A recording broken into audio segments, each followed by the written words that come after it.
Hari ini kami akan membentang tentang proyek inovasi sistem kami, yaitu kipas dari plastik. Untuk membuat kipas bekas plastik ini, kami menggunakan spray, glue gun, dinamo, switch on off, bekas makanan, dan sebagainya. Kos bahan yang kami gunakan untuk membuat kipas ini ialah Rp10.50. Langkah-langkah untuk membuat kipas ini ialah sediakan bahan yang diperlukan. Selepas itu, lakukan bilah kipas di bekas makanan ini. Seterusnya, bengkokkan bilah kipas menggunakan macis. Potong batang pipe untuk membuat badan kipas. Seterusnya, lakukan bekas makanan mengikut batang pipe dan switch on off, lalu lubangkannya. Lekat tempat bateri dan masukkan switch on off di bekas makanan itu. Sambung salah satu wayar tempat bateri ke switch on off di bekas makanan itu,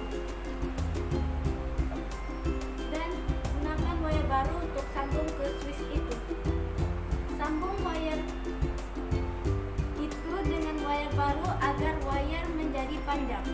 Lepas itu, masukkan wayar ke dalam batang pipe dan potong yang lebih. Sambungkan wayar itu ke dinamo.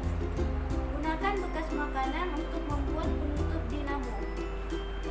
Sebelum itu, potong bekas makanan mengikut ukuran dinamo dan gam ia ke dinamo. Lubangkan tutup botol dan gam bilah kipas. Akhir sekali, sambung bilah kipas ke dinamo dan siap. Keistimewaan proyek inovasi sistem kami ini yaitu kipas bekas plastik ada 3 keistimewaan. Pertama, kos membuat kipas murah. Kedua, kipas ringan. Ketiga, kipas mudah alih. Kelemahan proyek kipas bekas plastik ialah angin kurang kuat, misalkan hanya 3 bilah kipas.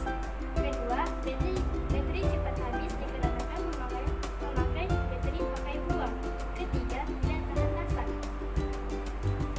Bagi penambahbaikan proyek kipas bekas plastik kami ini, kami telah membuat kipas yang mempunyai 5 bilah untuk menghasilkan angin kuat disebabkan jarak bilah kipas yang lebih dekat dan boleh menghasilkan angin yang lebih konsisten.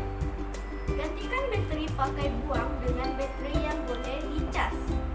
Gantikan bekas kipas plastik dengan bahan yang lebih keras seperti aluminium.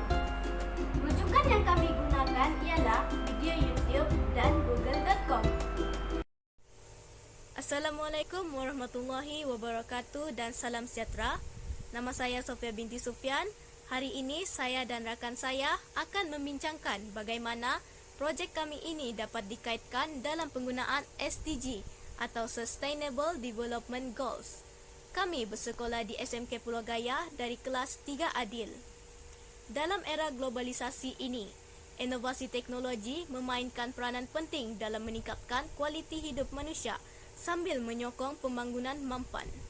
Salah satu contoh inovasi yang sering dipandang ringan tetapi memberi impak besar ialah kipas. Bukan sekadar alat untuk menyejukkan ruang, pembinaan dan penggunaan kipas yang cekap tenaga dapat menyumbang kepada pelbagai manfaat yang boleh dikaitkan dengan SDG. Oleh itu, dalam projek ini terdapat 4 SDG yang boleh dikaitkan. Antaranya ialah SDG 4, iaitu Quality Education atau pendidikan berkualiti. Penciptaan kipas ini boleh dijadikan contoh bahan yang boleh digunakan dalam pendidikan reka bentuk atau STEM, yang di mana pelajar atau pemula boleh membina kipas ini sebagai inovasi pertama mereka. Ini dapat menarik minat pelajar untuk mempelajari subjek tersebut dan memupuk semangat inovatif dalam kalangan pelajar. SDG seterusnya akan diterangkan oleh rakan saya, iaitu Lia Miasara. Baiklah, Saya akan teruskan dengan SDG yang seterusnya. SDG yang seterusnya ialah SDG 9, iaitu Industri, Inovasi, dan Infrastruktur. Penggunaan kipas berkuasa bateri dapat menyokong infrastruktur yang lebih lestari, terutamanya di kawasan yang tidak mempunyai akses tetap kepada elektrik.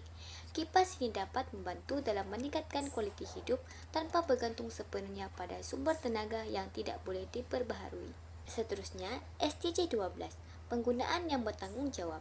Menggunakan kipas bateri yang efisien juga dapat meningkatkan kesadaran tentang pentingnya penggunaan tenaga yang bertanggung jawab dan mengurangkan jejak karbon individu.